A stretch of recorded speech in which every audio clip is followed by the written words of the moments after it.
Welcome back, everybody, to the Subtle Art of Not Giving a Fuck podcast. I'm your host, Mark Manson. I'm here with Drew Burney. This is a special episode because we are doing a little bit of a refresh of the show. We're about 10 months in, not quite a year in. We've tried a bunch of things. We've had a bunch of different conversations. Drew and I have done episodes together. We've had a bunch of different types of guests. Some have gone well. Some have not gone so well. Some have been huge audience favorites. Some have not been audience favorites. It's been very educating and interesting, like what has resonated with people and what hasn't. We've decided to, as any good creative does, double down on what's working and forget what's not. And so we're introducing a little bit more of a consistent talk show format. Every week, Drew and I are going to go through 3 different segments. The first one is what we're giving a fuck about, what we're worrying about, anything that's going on in the world that is causing us to stress or lose a little bit of sleep. The second segment is Brilliant or Bullshit, where we will talk about studies, trends, interventions, practices, things going viral online, and talk about whether it's brilliant or whether it's bullshit. And then finally, we will be answering audience questions. We will not always have guests. We will occasionally have guests. And when we have guests, we're not going to interview them because we don't give a fuck. We're going to make them do the format with us. We're going to make them share what they give too many fucks about. We're going to make them tell us if they think it's brilliant or bullshit, and we're going to have them help us answer your questions. So this is the new show. Welcome, everybody.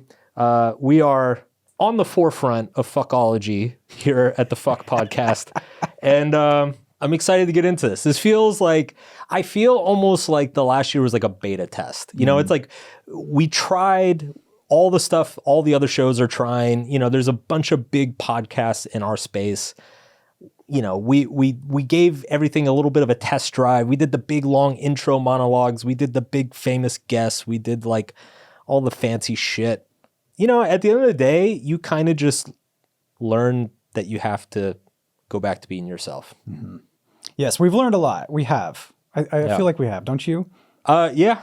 I mean, we fucked up a lot.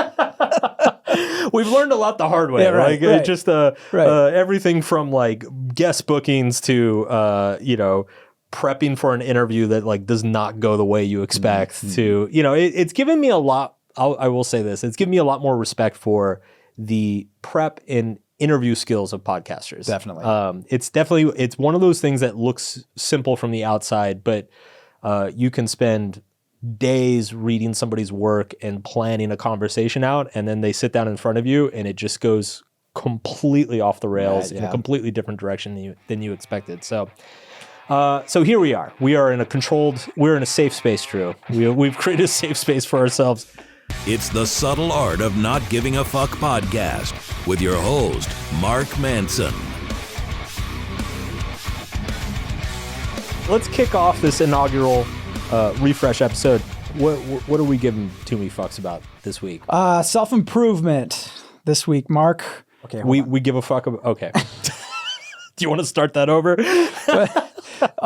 This one was yours, though. This was when self-improvement kind of becomes religion and what you've seen out here in West LA and that sort of thing. So how do you want to do that? Well, introduce it.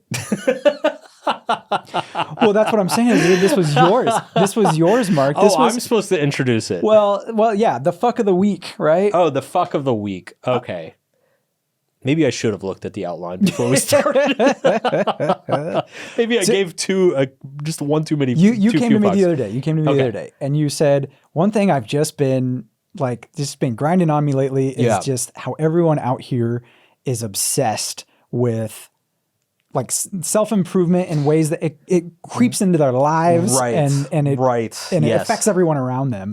In some ways, it's addiction. In some ways, it's culty. Right. So just to give people some context here, I now live in California. One of the great things about California is people are like super conscious and aware of making themselves better, making the world better, which is great. I love that intentionality. Yeah. I'm just going to put it out there. You know, there's a lot of great stuff that goes on in this part of the world, but there's this weird kind of junky culty vibe here where it's almost like people don't know how to just hang out. Like just be. Like, yeah. My wife and I, we constantly get these invitations and it'll be like, come over for a Saturday brunch with our friends, and we're going to have mimosas, and we're going to do this. And we're going to do guided meditations with our personal guru and blah, blah, blah, blah, blah. And it's like... Put a gun in my mouth. God. It's like, you had us at brunch. You didn't, you didn't need to introduce a whole fucking ideology into our Saturday morning.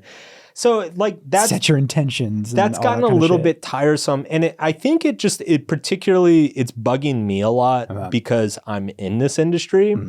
And what I've found out here too is that everybody out here thinks that they assume that I must be into it. They're like, well, he's like a self-help author. So of course he would be, yeah. Of course he's going to be totally into the guided meditation sound bath before he eats his eggs at brunch. And I'm like, no, this is my job. Like I'm off the clock. I don't want to be like thinking about this stuff. So it's bugged me a little bit, but I do think there's an interesting conversation around here of like, when does self-improvement become compulsion? When does it turn into an addiction? It's admirable to always want to improve yourself, but it's also an affliction if you don't know how to stop. Like sometimes the best thing you can do for yourself is nothing. Is nothing, right? Yeah. Is just enjoy who you are in the moment without any sort of production or process or whatever. So that's been grating on me lately. Yeah. I don't know. Well, we just did an episode not too long ago on the backwards law, right? Yeah. And at what point does trying to improve yourself only highlight all of the things that are wrong with you? And I think that probably gets lost in some of this too, right? The irony is I think at a certain point it becomes a form of avoidance. Yeah. It's like, well, if I just keep booking all these new gurus and sound baths and all this shit, then it's like I'm always being introduced into a new modality.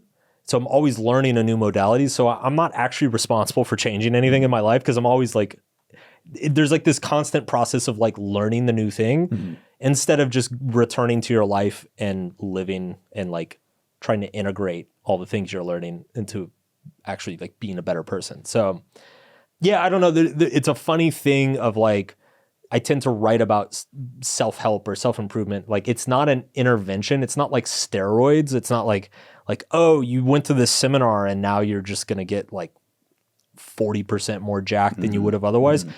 Self-help is more like hygiene. It's it's boring. It's boring. It's dull. It's repetitive. And if it does get too exciting, it's actually probably not doing a whole lot. And so you think a lot of these, a lot of people who invite you to these things, they're trying to put on these little mini self-help seminars themselves. It almost feels like that. Yes. Yeah. Yeah. There's a ton of that here. There's a ton of that here. And it's actually, and it even gets to the point where it's you'll go somewhere, you'll go to a dinner or something, and they'll curate the conversation. So they'll put 6 people at a table, and then the host will break out note cards and there'll be a guided conversation of everybody's going to take turns and have 5 minutes where they talk about what they're working on in their life right now. And it's can we just talk about the Netflix show we're watching? I don't know. Yeah. I like some of that. Some of that can be useful and good, but it's just when it's a constant thing and it never stops. When people don't know how to socialize without that, then that's a problem. Right. It's like alcohol, right? If they don't know how to socialize without alcohol, it's like the addiction that you're talking about, that part of it. Yes. Yeah. Yeah. So I think the lesson here is just being aware of when the drive to improve and change yourself is actually part of the problem. You read Michael Pollan's How to Change Your Mind, right? Yeah. You remember that part in there, or that he has this kind of saying throughout it, I think, where he's I had to be very conscious of not doing being. Remember that? I'm trying to just be. Yeah. But trying to just be. Yes. Yeah. I feel like this is an extreme example of that. People are I'm trying to be and live in the moment. I'm trying so hard that I'm doing being. Yes. You know what I mean? Yes. That's a mind fuck in its own, but yeah. There's some things that it's, you only improve them by letting go and not trying. And I think a lot of psychological based stuff is similar to that. I don't know. I sometimes I have a few theories around this. One of them is, it's funny. I wrote about this a little bit in my second book, everything is fucked. But like now that I'm out here, I definitely feel it. It feels like church. It like feels like it is. It feels it like is church. No, it feels like it's almost like a religious thing. Like it's like everybody, you know, is into the same yoga, does the same meditations, and you know, takes the same ayahuasca, and so they like get together every week and they like practice rituals around it. That's church. It's totally fucking church. But if you tell them that, like if you say that, I don't know. I think they don't conceptualize. They don't realize what they're doing is actually quite religious and faith based. And I feel like if you said that, if I expressed that to them, they would probably take offense or get very defensive about it. Maybe not. I don't know. But so that's one working theory, is that it's a church thing. We already talked about the addiction thing. I also think that some of it is just like it's a higher order way of coping with neuroticism. So, you know, William James believed that it's actually impossible to solve addiction. You just replace one addiction with others. And I think in some of these people's cases is like they are like highly neurotic or compulsive people. And if they're not compulsive towards self-improvement or like biohacking or meditation or whatever, they would be very compulsive towards like very destructive things. Okay. And so this is kind of like, it's almost like this is the least worst. Because I've noticed a lot of, for a place that it has a reputation for being very laid back, I actually find a lot of people out here in California are very compulsive. Like there's a lot of neuroticism. There's a lot of neuroticism. Yeah. But again, there's like a lack of self-awareness around it. Like it's, because the compulsion is around things that we associate with relaxation, things like yoga, meditation, spa treatments, beauty, nature. I think people assume that they must be very relaxed and like low key. But as somebody who's not from here, coming out here, it strikes me as a very neurotic place. So some of it strikes me as like, and part of this too, like this is where I identify with it, because it's like, I think one of the things that I'm learning the last couple of years is that I'm a lot more addictive or compulsive than I thought I was. But when I'm here, my addictions and compulsions are like quite healthy or fairly healthy. Whereas if you put me in like New York City or Brazil or wherever, I'll just like fucking destroy myself. Right. Well, and going back to the religion thing, what is self-improvement or self-help? Yeah. If it's not like a form of religion, in a way, right? I mean, if you take a lot of the mysticism out of the major religions, it really looks a lot like self-help. I had a friend one time who like made this observation. She went to church, it had been a long time, and she came out, she's like, that felt like a mini self-help seminar. Because it is very much prescriptive, and this is how you should live your life and all of that. Well, religion was the original self-help, right? You know, it's like, it used to be if you had marriage problems, you went to a pastor, right? It used to be if you had psychiatric issues, you got an exorcism. Yeah. You know, let's bring exorcisms back. Fuck yes. Let's make that a thing. That would be pretty cool, actually. Play some metal music. Would be awesome. I'm so in for an exorcism. Wouldn't that be funny? Be like, you know, I should try this. I should go to like the next California dinner party I go to, and everybody starts talking about their shaman. I'm gonna be like, guys, you know what the new thing is? Exorcism. Bring a priest in. I found this great Catholic priest. He will pull all the demons out of you. It is life changing. You guys need to check this out. I wonder if they would if they would bite. I kind of doubt it, but I don't know. I don't know. It's not very California. It's Catholic exorcism. It is really interesting though, if you do point out to somebody that, hey, this is like really kind of like religious behavior, and or it mimics a lot of things about religion, and they get very defensive about it. Yes. That to me, like, I don't know if somebody points that out. And historically, when I've brought this up in writing, it's a very polarizing thing. For sure. And the funny thing is I think religious people recognize that. Like, so I've been invited on religious podcasts with pastors and preachers and priests and stuff. Which is insane if you but okay. And they are 100% aware of that. Yeah. I've had conversations, you know, I've spoken in the Middle East. I've had conversations with audiences of Muslims, and they're like, yeah, everything you talk about, like, we're here for There's it. a crazy number of like Muslims who come and say, this is actually, this is all in the Quran. Like, yeah. So I think religious people get that like self-help is kind of just the secularized version of religion, where it's the secular people who are like, no, this is scientific. Right. Whereas if you actually go look at the research, there's not a whole lot of science going on. Right. Yeah. And science itself can turn into a religion pretty quickly too. So that is true too. That's a whole nother episode. There's that. What else? I think that's it for that. Yeah? Yeah. All right. Well, if any of you out there know a good Catholic priest, I'm interested in an exorcism. Who can give me a good rate on an exorcism? Maybe give me like one of those cards when you get like 10 exorcisms, they give you the 11th for free. Like at your local coffee shop and you get like a punch card. Like the Jimmy John's, frequent sandwich card. Hit me up, priest. I think on that note, we'll take a break.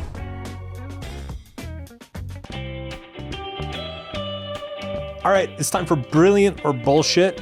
What are we deeming brilliant or bullshit in all of our infinite wisdom today? Yeah, we're looking at experts, and are experts any better than us common folk at coming up with interventions that actually work to help us change our lives? Okay. I have a prediction. Okay. Well, there's a huge study done by a whole bunch of experts who came up with a whole bunch of interventions. And it turns out that like this was for what? What was the intervention? Oh yeah, sorry. Like the goal. Yeah. The goal was to get people to go to the gym more. Gotcha. So they got this giant study. A bunch of psychologists nationwide. get together. They're like, we think we know how to get people to go to the gym. So here's 50 some different ways that we could get people to go to the gym. Let's test them all out. Right. And they had like 60,000 people in this study. So it's a huge study. That's a lot. Yeah. Very, very comprehensive. Yep. And it solves a lot of the problems with like, you compare one study to another, they have different sample sizes, they have different outcomes, different whatever. This is like, we're going to compare all of these huge giant study and compare all these different ones all at the same time. Okay. Get a nice clean result. Well, it's not quite that simple, as you can imagine. So how'd they do? Well, what they found was that experts were no better than lay people at predicting which interventions were going to work. Okay. So you just feed these to people, a man on the street, and be like, is this going to get people to go to the gym more? Yes or no?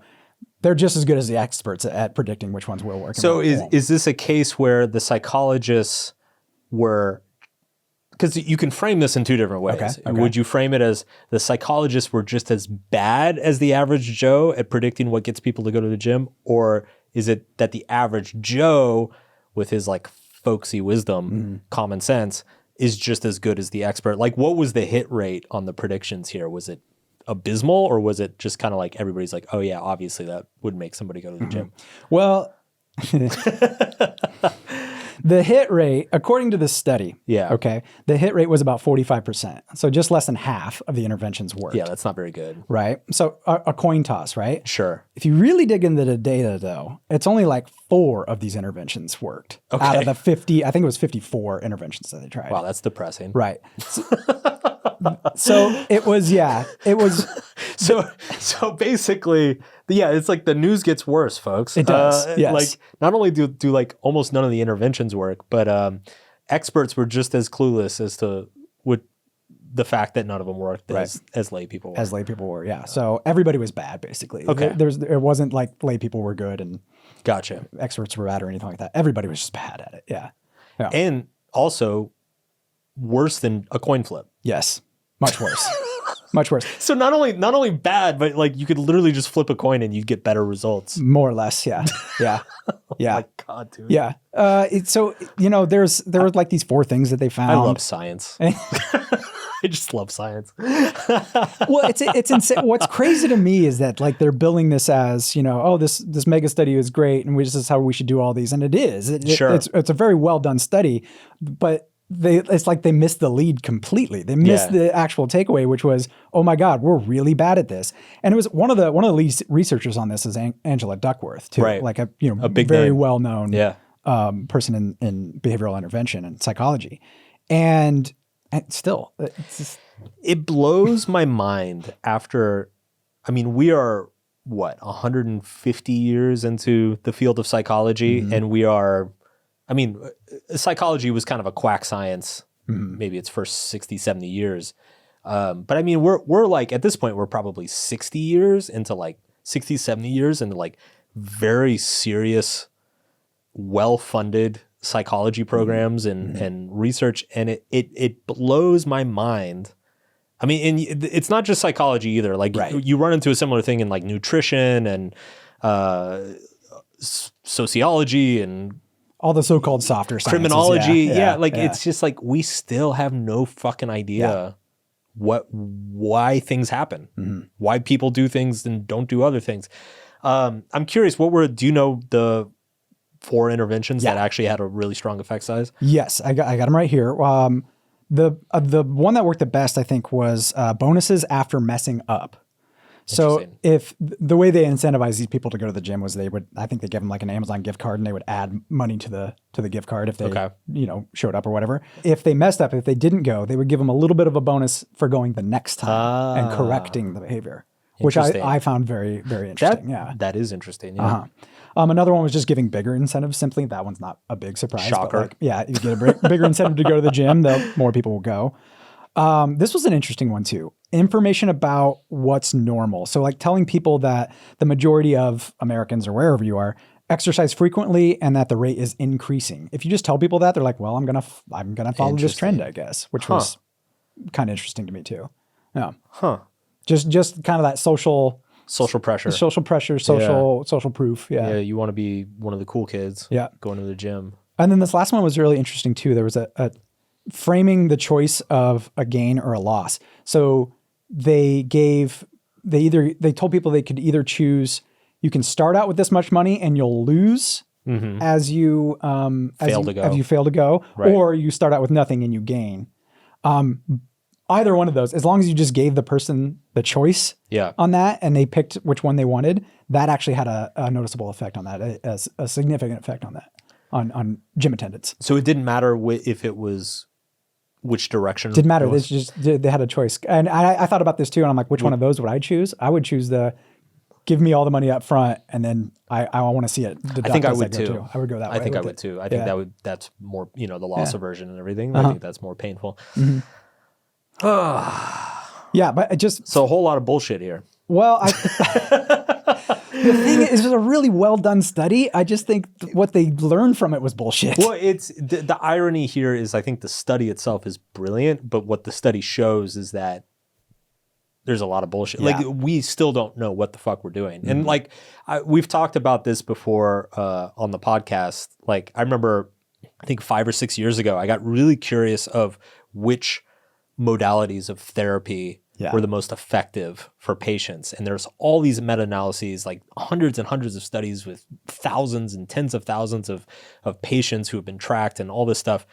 And when you crunch all the data together over the past like 30, 40 years, and you look at all the modalities of therapy, they basically all work roughly the same. And they're all slightly better than a placebo. Right. Like marginally better than a placebo. And so like I think none of them have a hit rate over 50%, which is like, again, in a field that's 150 years old and, just a tradition from Sigmund Freud, the fucking Dr. Phil, like we can't bat over 50% is still mind boggling to me.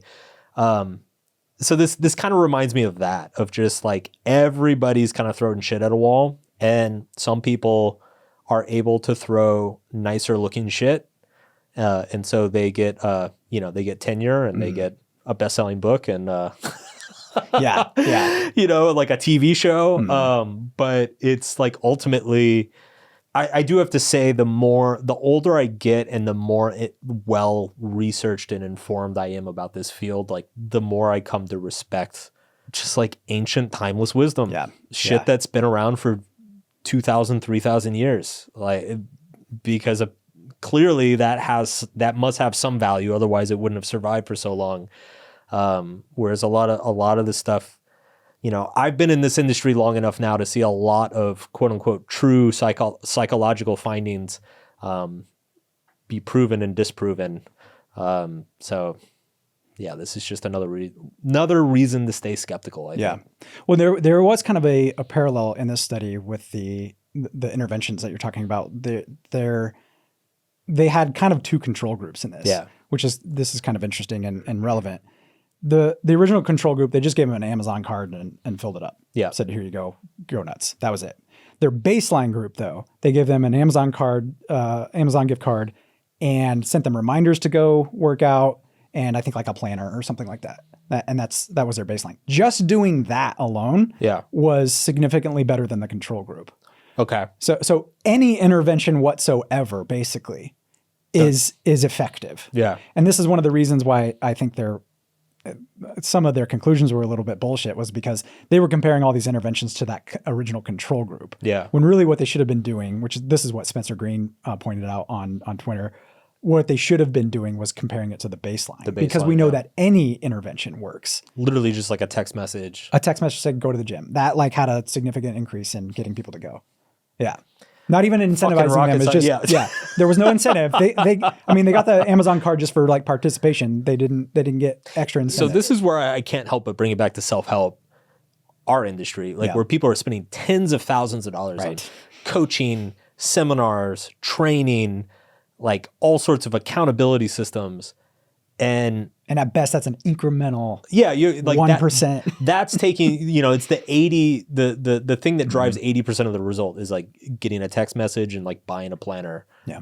Right. And it's like all that other stuff takes you from 80 to 90% or something. It goes back to it's being boring. It goes back to, you don't need these like mini interventions. Yeah. Or huge interventions at any stage. It just goes back to being boring and consistent. It really makes me wonder how much of the monetary value that is being spent in this industry is actually being spent.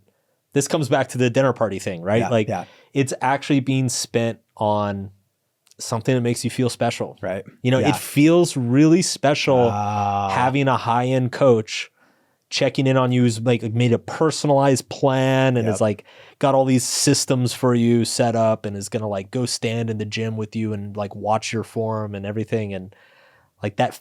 There's an emotional satisfaction that comes with that, that maybe that's actually what you're mostly paying for. I don't know. Yeah. Yeah.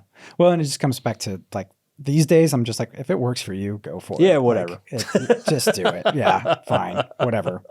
Spirit crystals. Yeah, just be happy. Have fun. Whatever. Yeah. Yeah. Who am I to say? That'll be maybe that's the slogan of our podcast. Be happy, whatever. That's on brand. It reminds me. I saw there was a viral quote of Keanu Reeves a while ago, and he said he was like, "I've reached the stage in my life where I just don't want to argue with people anymore." He said, "If you say 1 + 1 = 5, that's great, man. I hope you're happy." I saw that. Keanu is wise. Yes, very wise. Very wise. All right, we'll be back after this.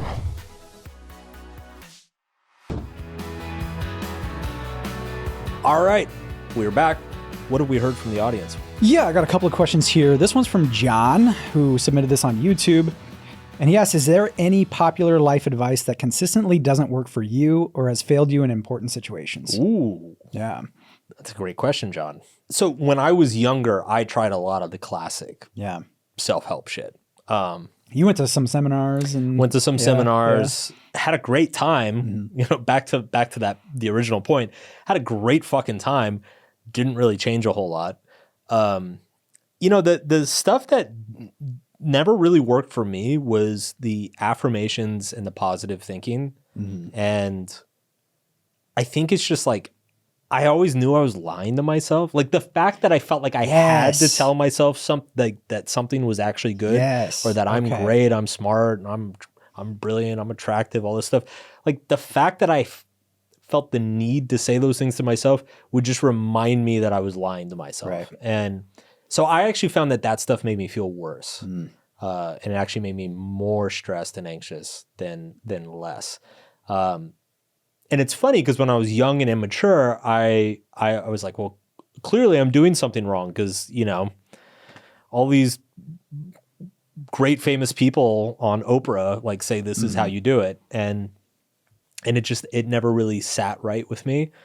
And then as I got older, I started to realize like, oh, maybe those people on Oprah like don't know what the fuck they're talking about. Back to the point of experts not knowing what actually works or not. So yeah, that would be the main one. That's the main one that comes to my mind. Is there one for you? I've talked before about the gratitude thing. That's not really good. I've also just kind of had mixed results with meditation. Yeah. I don't think it's as cracked up as it is. It's all that's cracked up to be, really. I've found, sometimes in some situations it can kind of calm my mind. You used to meditate a lot and you don't really anymore, right? Yeah. What have you found with meditation? I think there's some research coming out too that's like, for some people it's really not that great. There's this pattern with research, and you and I have talked about this before, of like when something's new and it's a small sample size and it's like people, like really tough cases, almost everything looks great. And then as soon as you expand that sample size and get like a lot of people from kind of the normal population into the sample, the effectiveness of almost everything kind of goes away. And I think meditation's another story of that. I found it really impactful when I was young. I think a lot of that was, I was diagnosed with ADHD. I found it very effective for like helping me focus. I also just kind of had this period where like I when I was younger, I really got into Eastern philosophy, Buddhism, psychedelics, basically all the shit that's popular now. Like I hate to be the guy who's like, I did it before it was cool, but I was really into that stuff. And so I remember like I found that meditation was like intense meditation for multiple hours was kind of the only thing that gave me the same sensation that some of my more profound psychedelic experiences gave me. I've since learned and understood that what was happening is that, both psychedelics and intense meditation deactivate what's called the default mode network, which is essentially your ego. And there are pros and cons to that. I think it is useful to deactivate, or as Ken Wilber would say, transcend your ego, like see that you are not necessarily limited to your ego, that there's a certain connectedness between you and the universe around you. I think there's a lot of profundity in that. But I don't know, it kind of felt like I hit a point by like my mid-20s where I'm like, okay, I get it. Like the ego is just kind of this made up thing. Like there's a story in my head of like who or what Mark is. And I don't have to necessarily believe that story at any given time, especially if it's hurting me. Once you learn that lesson, or once I learned that lesson, I kind of struggled to see a reason to like just keep fucking sitting on a mat for hours and hours every week. Like and I think that goes for you've said this about other things as well. Like the point of any self-improvement is to stop doing it. Where you stop doing it. Right? Yeah. And there's a lot of people who think, well, no, meditation, you can always find another level. And I'm sure there is. I'm sure there's different things you can find. But, this, like with gratitude with me, it's like, for one, like when I did it at first, I was like, okay, yeah, there's some benefit to this. But then I found that I was actually a very grateful person to begin with. So maybe there was some value in that, I guess. Maybe it wasn't a total loss for me, but I was a grateful enough person that I didn't need it. And so I don't have like a gratitude practice. Sure. If you're an if you're an ungrateful person, Jesus Christ. An ingrate who's ungrateful. If you're an ingrate who's ungrateful and there's nothing great about you, you maybe need to practice it a little bit, right? Well, I think, we all have natural strengths and natural weaknesses. So it makes sense that like certain tools are going to be more effective than others. One thing that I started to run into with the meditation thing that like kind of left a bad taste in my mouth is like, once you get a certain depth into meditation and that whole world, you start going to a lot of retreats and you start meeting Zen masters and gurus and all this stuff. I started to notice that like the people who are really hardcore into it, and it's ironic because the whole basis of Buddhism is non-attachment. I started to feel like the people who were like really deep into that world were quite attached to achieving non-attachment.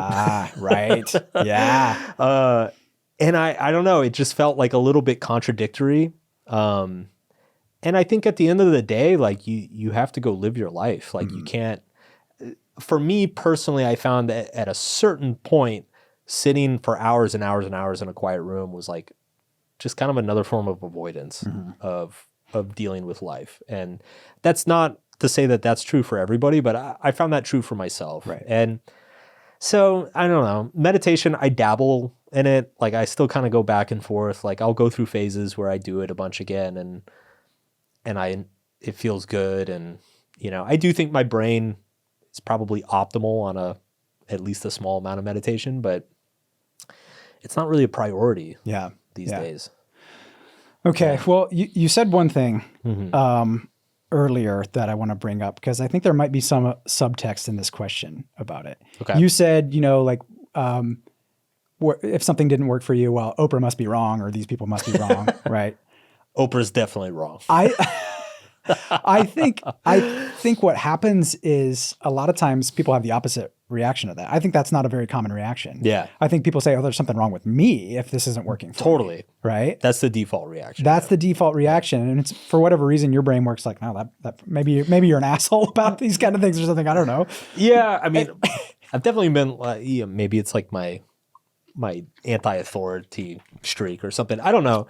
But it's my initial when I was very young, my initial reaction was like, oh, I'm doing it wrong. Right. Okay. And I think I had to get older to realize that, wait a second. Who says like this Zen master knows what he's talking about. Right. But that is the danger of, I think, this industry in general, or like anything around this industry, is that whenever you're dealing with vulnerable people, like whenever you're dealing with somebody who is, say, in a depressive episode, or somebody who's deeply insecure, or somebody who's dealing with trauma, their natural default tendency is to blame themselves for any sort of disappointment or failure. And I don't know, I think it's really important for practitioners, leaders, thought leaders, authors, speakers, whatever, to be very conscious of that and like understand that like whatever you're pitching or selling isn't going to work for everybody. Everybody's different. And so if it doesn't work for somebody, there's nothing wrong with them and there's nothing wrong with you. It's just not the right fit. Like I just don't think that message gets broadcast enough. No, definitely. Like there's nothing mystical or magical about life and self-help or personal development advice. It's like any other industry. Like there's like dentists and nutritionists that, you know, are going to be great for you and terrible for me and vice versa. And like why would this be any different? Yeah. Yeah. So it goes back to what we said earlier. It's like, well, if you find something that works for you, good for you. Yeah. Do it. Be happy. Whatever. No, for sure. Okay. I got one more question. Yeah.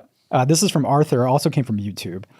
He's got a question that, knowing that most of us won't reach the level of success that we see other people have, especially online, like money, fame, you know, YouTubers, that kind of thing.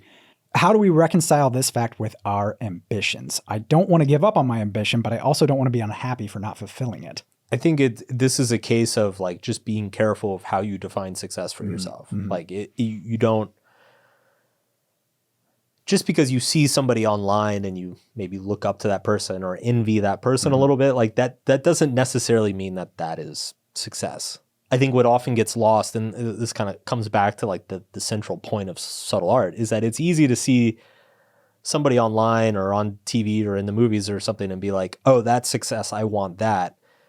When really you're just seeing the best aspect of that person's life. Right. You're not seeing all of the costs, the sacrifice, the neuroticism, the insecurity, the obsession, the unhealthiness that went into achieving that thing. So I'm a strong believer that if you are going to desire what somebody else has, you need to also desire the costs and sacrifice that were required to get what that person has. So I would say just think about that. Like, don't think about, oh, I wish I had as much money as, you know, this dude on Twitter.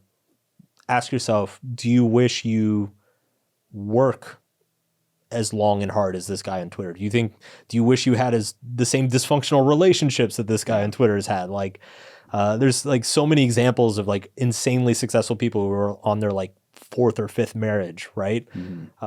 So yeah, that stuff needs to factor into the equation. And I would say that to any young person is like, because we all want to have, like, it's good to have role models. It's good to have people that you kind of aspire to be, but like, you need to pick the full picture. You can't just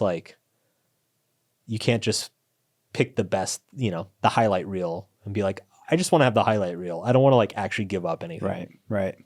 Yeah. And I mean, this part of his question, I don't want to give up on my ambition, but I don't want to be unhappy not fulfilling it. I think what you said right away was, well, how are you defining success? Right. That's the issue. It's not that you're not succeeding. It's that you have this definition of success. Yes. And you might feel like you might be disappointed in yourself for not achieving that definition of success when the definition was the problem, right? This comes back to your point. It's like, you're not the problem. The definition was the problem.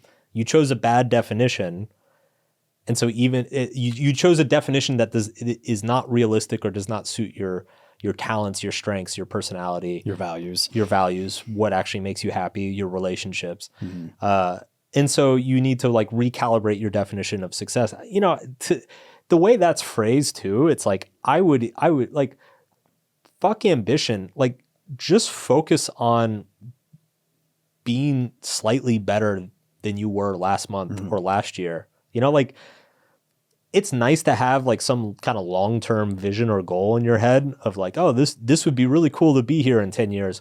But like, that shouldn't be the thing getting you up in the morning. The thing that should be getting you up in the morning is like, okay, how do I do better than I did last week? Right. What can I get better at this week? Take it in like smaller increments, because it's harder to fuck up small increments. Right. It's very easy to fuck up like a 10-year vision. Right.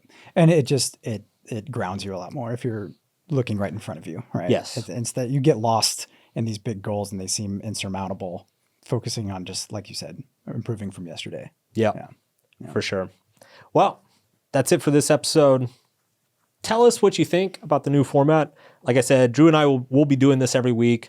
We'll have guests come in and out, join us for this format. If you have questions that you want answered on the show, please submit them to us. You can submit them to us in the comments on YouTube, or you can email us at podcast@markmanson.net. So yeah, please like, follow, subscribe to the show. Let us know what you think. Leave a review, and we'll be back next week. What is the wisdom of the week? This comes from Tyler Durden. Yes. Self-improvement is masturbation. Now self-destruction. That's it. We'll see you next week. The Subtle Art of Not Giving a Fuck podcast is produced by Drew Burney. It's edited by Andrew Nishimura. Jessica Choi is our videographer and sound engineer. Thank you for listening, and we will see you next week.